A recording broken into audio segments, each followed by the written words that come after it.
So let us start. अब देखो यहाँ पे हमारे पास उतना टाइम ही नहीं है कि हम ज़्यादा टाइम वेस्ट कर पाए। ओके, सो ऐसे तो मैंने देखो ये पूरा देख लिया एनालिसिस, उतना कुछ खास है नहीं, बराबर। बट हमें किस तरह से एग्ज़ाम ओरिएंटेड इसको लर्निंग करना है, क्योंकि फाउंडेशन के अंदर एलएलपी खुद का ही वेटेज 5 से 7 मार्क है, आप समझो। बहुत ज़्यादा वेटेज एलएलपी का नहीं है, बराबर, ओवरऑल, क्योंकि लॉ पूरा ही 60 मार्क्स का है। So we have to come up with that understanding कि हम कैसे इसमें से ज़्यादा मार्क्स स्कोर करें और टाइम पास अपना कम हो। आपको कुछ भी क्वेरी है, मैं समझा रहा हूँ, तो आपको चैट करना पड़ेगा, okay, if you have any doubt. So I am trying to do it in today entire session. If not possible, then I need to close at 6:10. Second part we will do it tomorrow or any tomorrow morning during 6 AM class if possible. तो YouTube पे करूँगा, भले जितने बच्चे हो, तो क्या बाद में जिसको देखना है वो देख सकते हैं। तो यहाँ पे हम किस तरह से पढ़ना शुरू करते हैं, ध्यान से देखो। मैं इस तरह से लिखूँगा, ऑलमोस्ट मेजॉरिटी अमेंडमेंट में मैं उस तरह से ही जाता हूँ। एक चीज़ मैं इस तरह से लिखता हूँ जिसको हम बोलते हैं थियोरिटिकल अमेंडमेंट। सर ये क्या होता है थियोरिटिकल अमेंडमेंट? ये ऐसे क्वेश्चन है जो उनको पूछना है तो सीधा ऐसा ही पूछेंगे, write down definition of this, write down this section etcetera etcetera. तो उसे टीए लिखूँगा मैं कोई भी अमेंडमेंट का सेशन ज़्यादा हम धीरे धीरे खींचेंगे तो मज़ा नहीं आएगा। और दूसरा, ये थियोरिटिकल ज़्यादा रहता है, और कई जगह पे मैं पीए लिखूँगा। पीए यानी it will be practical amendment. Practical amendment का मतलब ऐसा रहेगा कि उसमें आपको केस स्टडी पूछ सकते हैं, ओके, तो वहाँ पे मैं पीए लिखूँगा। तो ये मटेरियल इंस्टीट्यूट की वेबसाइट पे अवेलेबल ही है, अगर किसी के पास ना हो तो you can ask from me, but ये एक नॉर्मल चीज़ रहेगी। फिर जहाँ जहाँ मैं आपको बोलता हूँ ये बहुत प्रोबेबल क्वेश्चन है, बराबर, ये हाई चांसेस है, वहाँ पे मैं आपको थोड़ा सा स्टार करके लिखा दूंगा कि ऐसे क्वेश्चन पूछने के चांसेस थोड़े से बढ़ जाएंगे। सो सुबह हम लोग जब एलएलपी का रिवीजन करते हैं तो उसमें मैंने काफ़ी सुबह आज करवा लिया था, बट तो भी मान लो जो बच्चे सुबह नहीं उठ पाते हैं और उनका बाकी रह जाता है, तो उनके लिए अभी हम ये कवर कर रहे हैं। एंड अदर स्टूडेंट्स के लिए जेनरिक साइंस में भी किसी को ऐसा एक सर अमेंडमेंट में क्या है, तो वो हम कवर कर रहे हैं line to line. So I will write down TA and PA almost at majority place. So you have to understand कि TA यानी theoretical amendment direct question, PA यानी उसको घुमा फिरा के केस स्टडी पूछ सकते हैं, ओके, और घुमा फिरा के पूछने के स्कोप ज़्यादा होते हैं, और इतने अमेंडमेंट है छोटे छोटे थियोरेटिकल, उतना पूछने की प्रोबेबिलिटी कम है। So will invest time accordingly, exam oriented, okay. तो यहाँ पे DFNs पुराना प्रोविज़न होगा, ओल्ड, और यहाँ पे अमेंडमेंट होगा, ओके। आप ध्यान से देख लो, फिर आप इसका जेरोक्स कहीं से करवा लेना मटेरियल का, and then you work on that section. जैसे मैं लिख रहा हूँ वैसे लिखने का, एग्ज़ाम के अगले दिन 15-20 मिनट देने आपको, और it will be through, okay. बाकी कोई एक्ट में उतने सारे अमेंडमेंट है नहीं। तो सबसे पहला अमेंडमेंट उन्होंने डेफिनेशन में किया है बॉडी कॉर्पोरेट। इसको हम क्या बोलेंगे, खाली थियोरिटिकल अमेंडमेंट। सर इसके पूछने का स्कोप कैसा है? बहुत ही कम, मोस्टली नेग्लिजिबल। सर क्या फ़र्क किया उन्होंने? आप ध्यान से देखोगे तो ऐसा कोई मेजर फ़र्क ही नहीं है, खाली डेफिनेशन में मैं जो हाईलाइट कर रहा हूँ वो देख लो कि पहले इसकी डेफिनेशन सेक्शन 3 1956 के रेफरेंस में थी, अब उन्होंने clause 20 of section 2 of companies act 2013 किया है, और कुछ भी चेंज नहीं है। आप देखोगे almost everything you will find it same only, no change, almost copy paste, और नीचे ही उसकी कनेक्टिंग सेक्शंस जो थी वो उन्होंने चेंज किए। सो ऐसे क्वेश्चन पूछने का स्कोप बहुत ही कम कि भाई बॉडी कॉर्पोरेट का डेफिनेशन, और मान लो पूछ लिया तो आपके लिए इजी है, बराबर। बॉडी कॉर्पोरेट का डेफिनेशन आपने किया है तो it is almost same only with this minor change, theoretical amendment. फिर बिजनेस की डेफिनेशन, वो भी अगर आप कॉन्सेप्ट पाई जाए तो वो भी थियोरेटिकल अमेंडमेंट ही रहेगा, उसमें से भी सम पूछने जैसा कुछ है नहीं, बराबर। तो वहाँ पे क्या लिखा है, बिजनेस यानी क्या, तो business includes every trade, profession, service and occupation, और बाजू में क्या लिखा है, business includes every trade, profession and service, और उसमें थोड़ा सा एडिशन है, and occupation except any activity with central government may by notification exclude, यानी सरकार ने अपने आप को अलग किया। कि भाई हम जो करते हैं उसको आप बिजनेस में मत डालो। तो कई बार क्या होता है, उनका टैक्स बेनिफिट उनको देखना होता है, या खुद के कमाने पे खुद को टैक्स भरने का सेंस नहीं रहता है, तो खाली एक्सक्लूजन उन्होंने उनके नाम का डाला है। सो यू कैंट से कि it is a something new thing, ये भी ठीक है, आप चाहो तो थियोरेटिकल अमेंडमेंट के एंगल से देख सकते हो। फिर जो एक क्वेश्चन है, एक नया डेफिनेशन न्यूली इंसर्ट हुआ जो पहले नहीं था, उसको भी थियोरेटिकल अमेंडमेंट बोल सकते हैं, बट साथ में ही चाहे वो तो आपको इसमें सम बना के भी पूछ सकते हैं, बट थियोरेटिकल का स्कोप ज़्यादा रहेगा क्योंकि न्यूली इंसर्टेड है डेफिनेशन। डेफिनेशन है स्मॉल लिमिटेड लायबिलिटी पार्टनरशिप। बराबर, स्मॉल कंपनी होता है उस तरह से small limited liability partnership, it means limited liability partnership in which क्या हो, किसको बोलेंगे कि contribution of which does not exceed 25,000 rupees, जिसका कॉन्ट्रीब्यूशन जनरल सेंस में 25,000 से ज़्यादा नहीं होगा, या हायर अमाउंट। ये 25,000 सरकार अगर चाहे, 25 लाख अगर सरकार अगर चाहे तो इसको बढ़ा सकती है, उनका खुद का रेंज, बट सरकार भी अभी 5 करोड़ से ज़्यादा बढ़ाएगी नहीं। So as of now we can understand like that कि contribution of which does not exceed 25 lakh rupees, उसे स्मॉल लिमिटेड पार्टनरशिप कहा जाएगा। टाइम टू टाइम गवर्नमेंट को इंक्रीज करना होगा तो वो कर पाएंगे अप टू 5 करोड़। या फिर हम साथ में ऐसा भी बता सकते हैं जिसका turnover as per statement of accounts and solvency for immediate preceding financial year does not exceed 40 lakh rupees और such are amount and this limit can be later on increase by government up to 50 crore rupees और which meets other requirement as prescribe by government. यहाँ पे एक चीज़ ध्यान रखने जैसी है कि यहाँ पे एंड है, ओके, यानी जिसका कंट्रीब्यूशन 25 लाख से कम है और जिसका टर्नओवर 40 लाख से कम है उसे हम स्मॉल लिमिटेड लायबिलिटी पार्टनरशिप बोल सकते हैं, ओके। जिसका कंट्रीब्यूशन 25 लाख से कम है या जिसका टर्नओवर 40 लाख से कम, 40 करोड़ से कम है, 40 लाख है कि 40 crore, 40 lakhs. So you can write down over there limit कि भाई एज ऑफ नाउ ये नया ही इंट्रोडक्शन है डियर फ्रेंड्स, यानी इसको चाहे तो वो लोग प्रैक्टिकल में भी पूछ सकते हैं और थियोरेटिकल पूछ सकते हैं या सीधा ही पूछेंगे, सीधा ही, okay.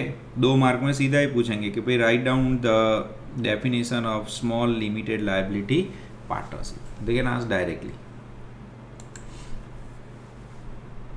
Is it okay? Clear है ये? आगे बढ़े। फिर डियर फ्रेंड डेजिग्नेटेड पार्टनर की डेफिनेशन दी है सेक्शन 7। सेक्शन 7 में कई बार क्या होगा, इन्होंने स्ट्रेच बहुत किया होता है तो आपको वो भी सीखना है कि कहाँ पे उन्होंने टाइम पास किया है और हमें नहीं करना है। तो यहाँ पे मैं क्या लिख के देता हूँ, आप ध्यान से देखो, यहाँ पे क्लॉज 1 दोनों सेम है, बोल्ड नहीं किया होता है ना डियर फ्रेंड्स, वो ऑलमोस्ट क्या है सेम कैटेगरी, कोई चेंज नहीं है। तो यहाँ पे क्लॉज 1 सेम है, यहाँ पे भी सेम है, S I am writing for its same. Second clause में भी कोई चेंज नहीं है, बराबर। यहाँ पे सेकेंड क्लॉज भी आप देखोगे तो कोई चेंज नहीं है, बट ए भी किया होगा category wise, but otherwise it is almost same. But first clause जो है इसके अंदर यहाँ पे ऐसा प्रोविज़न था कि एटलीस्ट 1 रेसिडेंट होना चाहिए, बराबर। और रेसिडेंट जो होना चाहिए था, रेसिडेंट जो होना चाहिए वो यहाँ पे भी क्लॉज सेम है। थर्ड कैटेगरी के अंदर यहाँ पे उनको 182 डेज था प्रीसीडिंग फिनेंशियल ईयर में, वो 182 डेज जो है उसका उन्होंने 120 किया। इसका प्रैक्टिकल इंस्टीट्यूट ने पूछा भी है पास्ट में और आपका स्कोप भी है फिर से भी पूछने का केस स्टडी में। So you put this in a PA practical amendment category, practical amendment category में आपको रखना है इसको।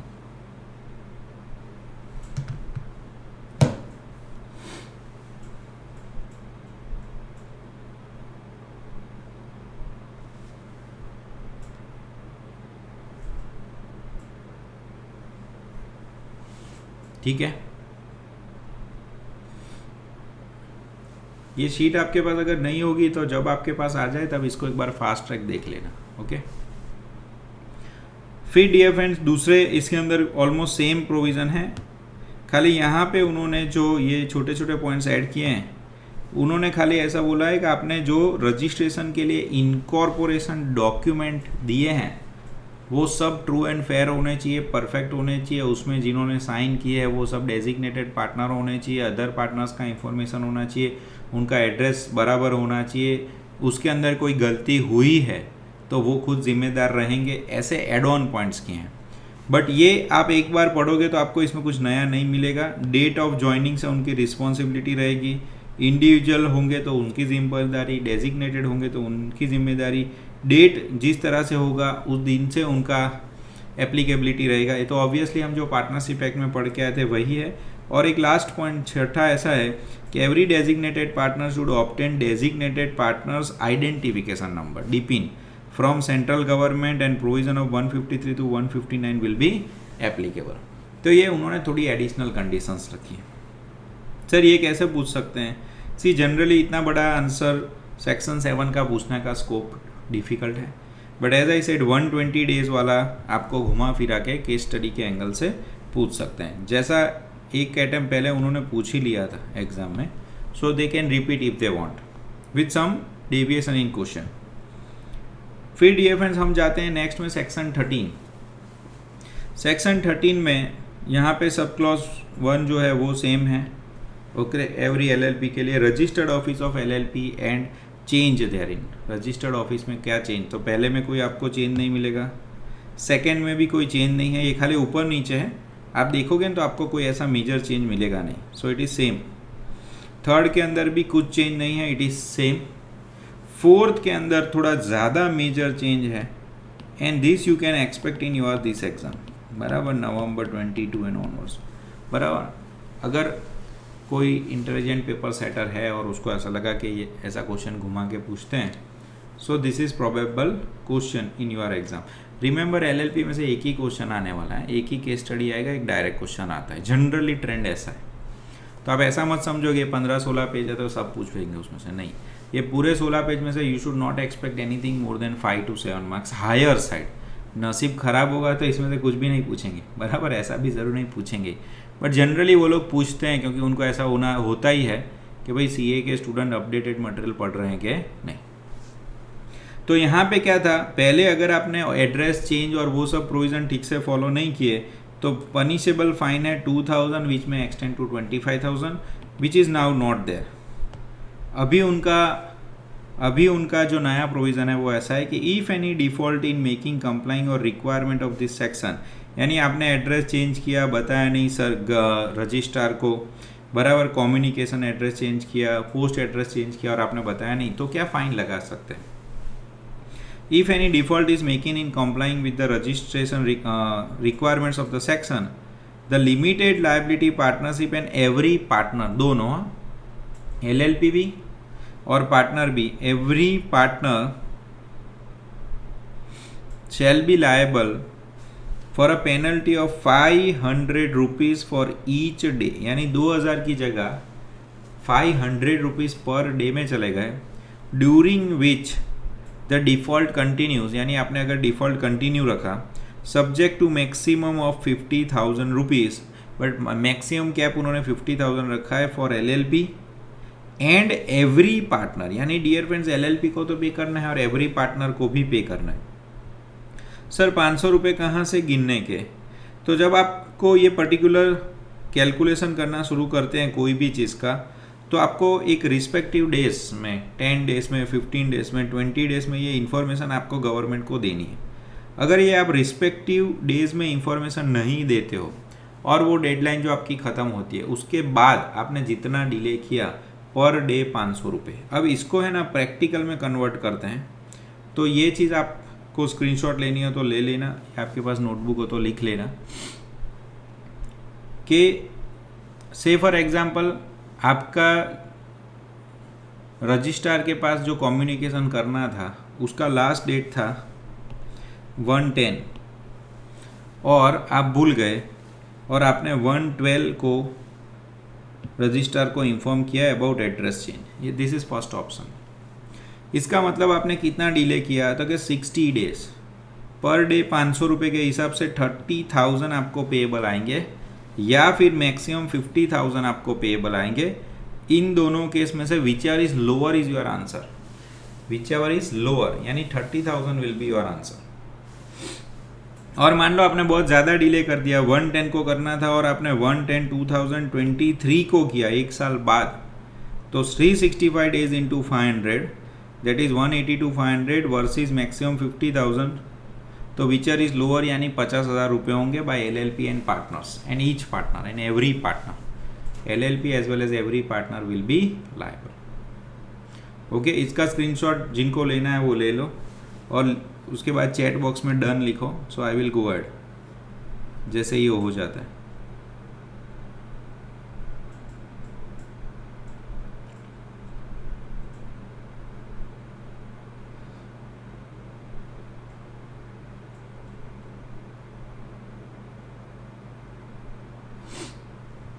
Everyone,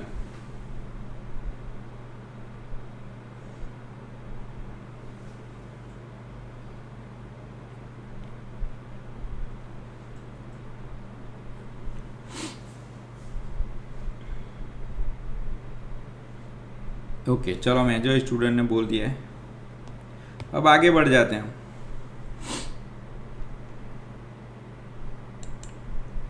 then next is name, section 15।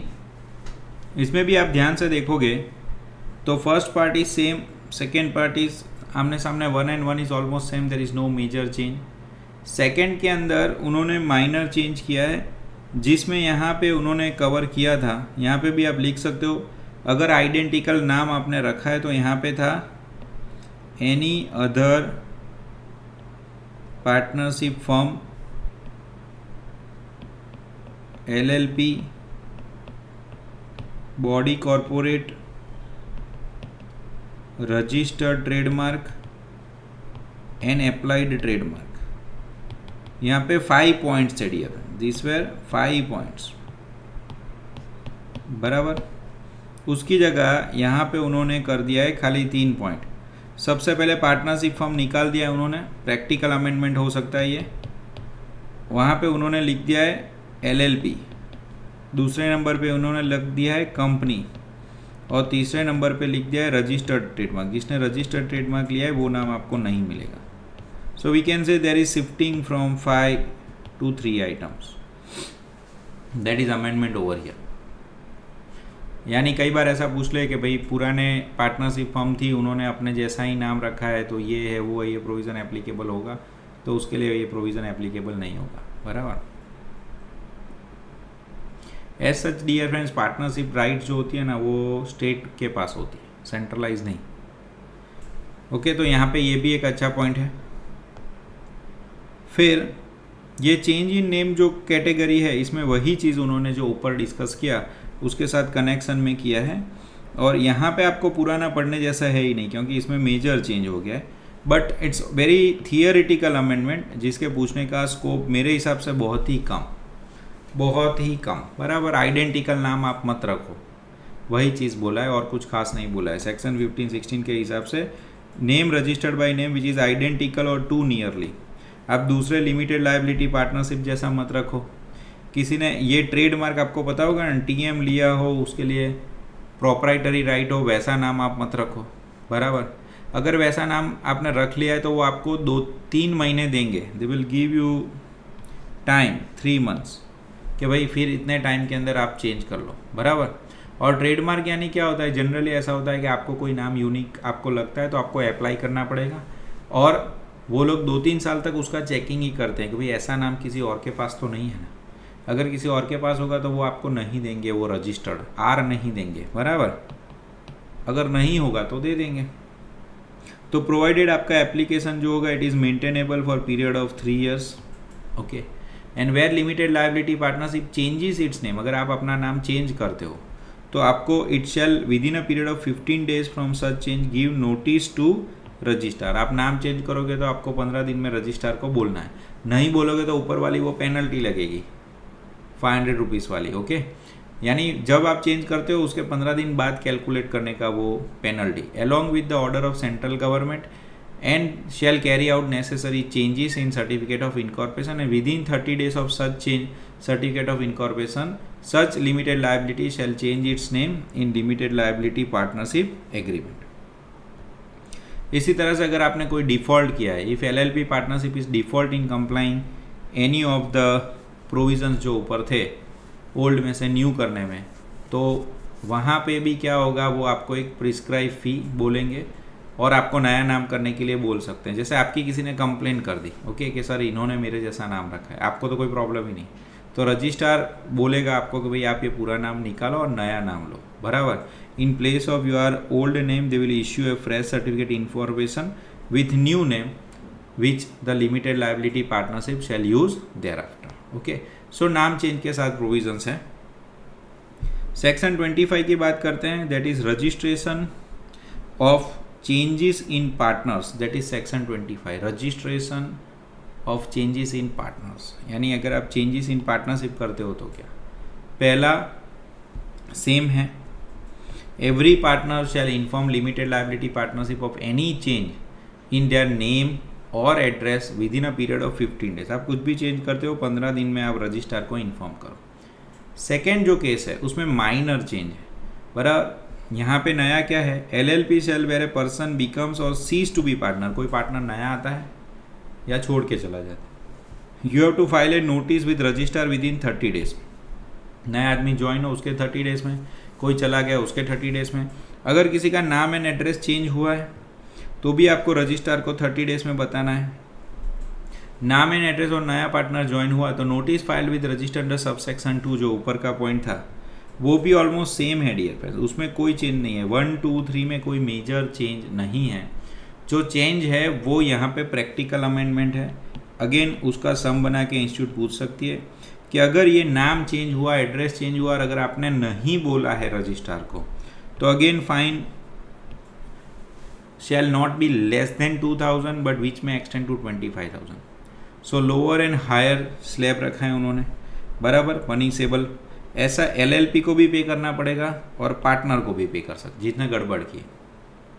Amendment ये है जिसको आपको फिर से ऊपर की तरह सम बनाने की प्रोबेबिलिटी रहेगी। If the limited liability partnership contravenes the provision of name change, address change, partner addition, partner cease, the limited liability partnership and its every designated partner shall be liable to pay penalty of 10,000।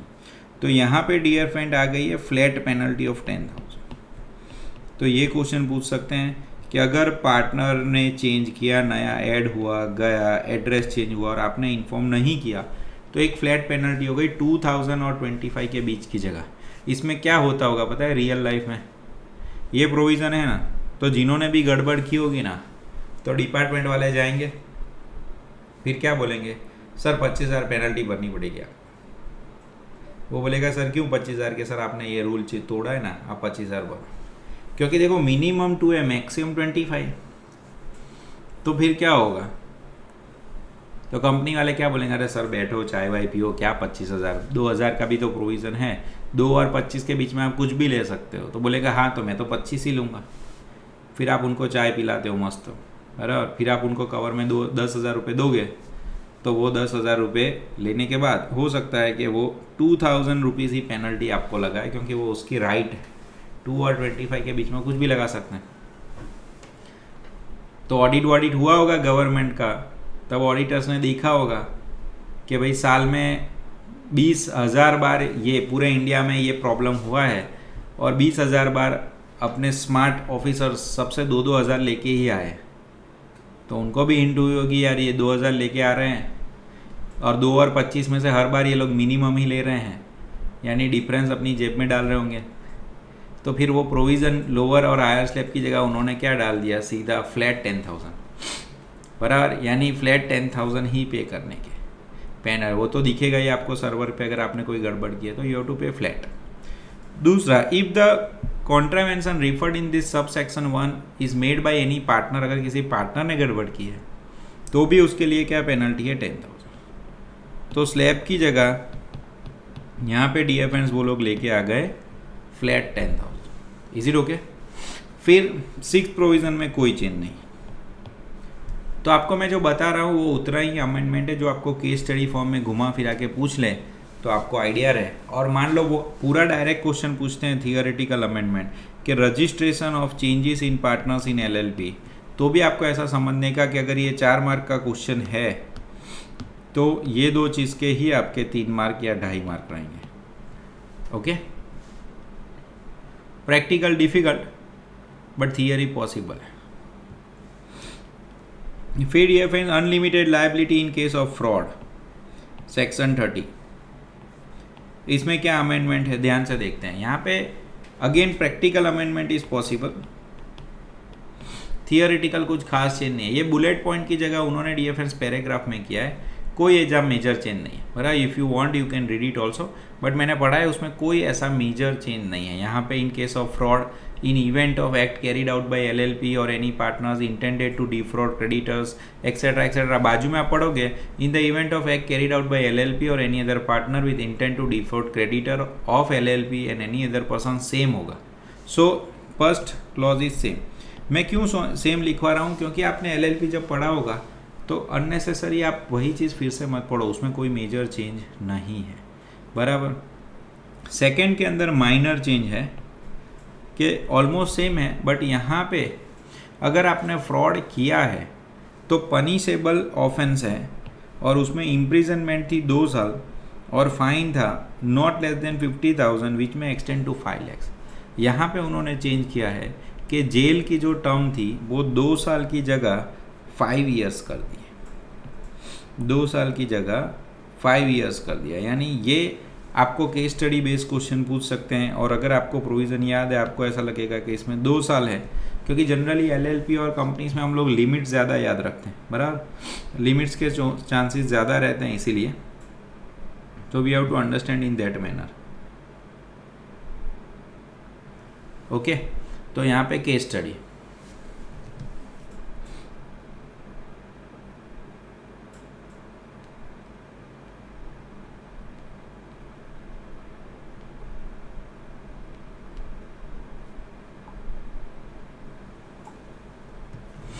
तो यहाँ पे extend to 5 years और penalty वही लिखी है उन्होंने। Okay, penalty वही है, and it shall not be less than 50,000 which में extend to 5 lakhs। So this is also for learning pattern के यू शुड अंडरस्टैंड के जो हाईलाइट किया होगा, डार्क किया होगा, वो अमेंडमेंट है। ओके, बाकी में कोई ऐसा मेजर चेंज है नहीं। तो यहाँ पे भी आपको बाकी में आपको यहाँ पे कोई चेंज नहीं मिलेगा। Third number almost it is copy paste, minor 1-2 word आगे पीछे किए हैं, बट मेन क्रक्स जो होता है वो वहाँ पे चेंज नहीं है। ओके, उसके बाद है सेक्शन 34। ये भी उतनी खास सेक्शन नहीं है, not important in my view point, but amendment क्या है, तो प्रॉपर बुक्स ऑफ अकाउंट्स आपको मेंटेन करने हैं। LLP के FS कैश बेस या accrual base, double entry etcetera etcetera, तो यहाँ पे वही चीज़ लिखी है, नो चेंज। तो I am writing S means no change, they have to maintain proper books. ये बुलेट पॉइंट की जगह उन्होंने पैराग्राफ फॉर्म में किया कि भाई affairs, existing cash, accrual, double entry registered office पे रखनी है। Second, statement of account and solvency every LLP within a period of 6 months from the end of each financial year, तो वहाँ पे every limited liability shall with in a period of 6 months from the end of each financial year, prepare a statement of account and solvency for said financial year at the last date. उसमें कोई change नहीं, almost it is same. Second point. Third point वो भी solvency certificate का same. Fourth point is also same. अब यहाँ पे जो चेंज है that is fifth point again, तो ये भी पेनल्टी प्रोविजंस है जो उन्होंने चेंज किया है, तो उसी पे ध्यान रखना है। इसको घुमा फिरा के वो आपको प्रैक्टिकल बना के पूछ सकते हैं। Okay, any NLP which fails to comply with the provision of this section. Sir कौन से सेक्शन की बात कर रहे हैं? अगर आप बुक्स ठीक से मेंटेन नहीं कर रहे हो, अकाउंट्स ठीक से मेंटेन नहीं कर रहे हो, ऑडिट ठीक से नहीं करवा रहे हो, तो आपको पेनल्टी लगेगी। कितनी पेनल्टी तक है? With a fine which shell not be less then 25, यानी 25,000 से ज़्यादा ही, बट विच में एक्सटेंड टू अगेन 5 lakhs। ये पेनल्टी किसको है? LLP को, यानी फर्म को, एंड एवरी डेजिग्नेटेड पार्टनर है उसे भी सज़ा मिलेगी, which should not be less then 10,000 विच में एक्सटेंड टू 1 lakh। ओके, और यहाँ पे उसका चेंज क्या है जो एग्जाम में पूछने के स्कोप रहेंगे कि अगर आपने बुक्स, मेंटेनेंस ऑफ अकाउंट्स ठीक से नहीं रखा, तो any liability of partnership which fails to comply with the provision of subsection 3, such limited liability partnership and designated partner shall be liable to penalty of again 100 rupees per day during which such failure continues, subject to maximum 1 lakh rupee बराबर for LLP बराबर per day versus 1 lakh बराबर किसके लिए 1 lakh LLP के लिए और 50,000 1 lakh for LLP and 50,000 for partners. Okay, यानी per day delay versus that limit which are is lower is it okay. एक बार देख लेने का, ऐसी लिमिट घुमा फिरा के पूछेंगे ना तो गड़बड़ हो जाएगी. यूँ तो अभी पता नहीं आपको MCQ नहीं पूछते हैं, बट उसमें भी पूछेंगे तो you have to calculate some time. And any limited liability partnership fails to comply with the provision of subsection 1 to 4, such limited liability partnership will be punishable with a fine, shall be punishable with fine which shall not be less than 25,000 but which may extend to 5 lakhs, and every designated partner shall also be punishable with a fine which shall not be less than 10,000 which may extend to 1 lakh. तो यहाँ पे दो connectivity की है. Sir उन्होंने split क्या किया ये तो समझ में नहीं आया. ये जो है ना वो सबसेक्शन 3 के लिए, ये जो पेनल्टी है वो सबसेक्शन 3 के लिए, और ये जो पेनल्टी है सबसेक्शन 1, 2 और 4 के लिए. सर सबसेक्शन कहाँ है? ये ऊपर जो थी वो बराबर, ये सबसेक्शन 1 है कि भाई आपने कैश अक्रूवल सब मेंटेन किया. ये सबसेक्शन 2 है कि every LLP shall within a period of 6 month from the end of financial year आपको अकाउंट्स P&L फाइनेंशियल ईयर का कंप्लीट करना है. ये 1, 2 है. और 4 ये है कि account of LLP should get audited, यानी अकाउंट्स मेंटेन करने का, गवर्नमेंट को सबमिट करने का और ऑडिट करने का. ये 3 नहीं करोगे तो ये पेनल्टी. ये थर्ड नंबर के लिए. सर थर्ड क्या है? Every LLP shall file within a prescribe time statement of account and solvency. आप जो बैलेंस शीट बनाओगे, P&L बनाओगे, with registrar every year in such form and manner as prescribe. यानी अगर आपने अकाउंट्स बनाया बट अगर आपने रजिस्ट्रार को नहीं भेजा है तो ये पेनल्टी होगी. Is it okay? ठीक है यहाँ तक clear dear friends? Anyone any doubts? Dear friends थोड़ा जो नए सेक्शन है ना वो कल सुबह लेने पड़ेंगे 6 बजे. जो रेडी है वो उठ जाना बराबर, यूट्यूब पे ही ले लेंगे. मैं पता नहीं कंफ्यूज कर देते हैं बच्चे, कहीं जूम पे करता हूँ तो 100+ हो जाते हैं तो बैच रह जाते हैं. अभी 70-75 है. चलो fine, I hope this is clear. बाकी का जो पोर्शन है वो 15-20 मिनट का है, मैक्सिमम 30 मिनट्स का है. So that will cover it hour in routine regular morning session. So tomorrow 6 o'clock will do that. Is it okay? चलो थैंक यू. मेरा दूसरा सेशन है इसीलिए बराबर, ऐसा नहीं है मैं क्लोज नहीं कर रहा हूँ, बट मैं गैप फिल कर रहा हूँ डियर स्टूडेंट्स. इतना टाइम नहीं रहता है. तो अभी 6:30 को CA फाइनल का लेक्चर है, that is the reason. Okay, और कोई है ही नहीं 10 दिन से, तो मैं अकेला घूम रहा हूँ, तो चाय वाय बना के खुद पीनी पड़ेगी. ओके चलो, टेक केयर, बाय.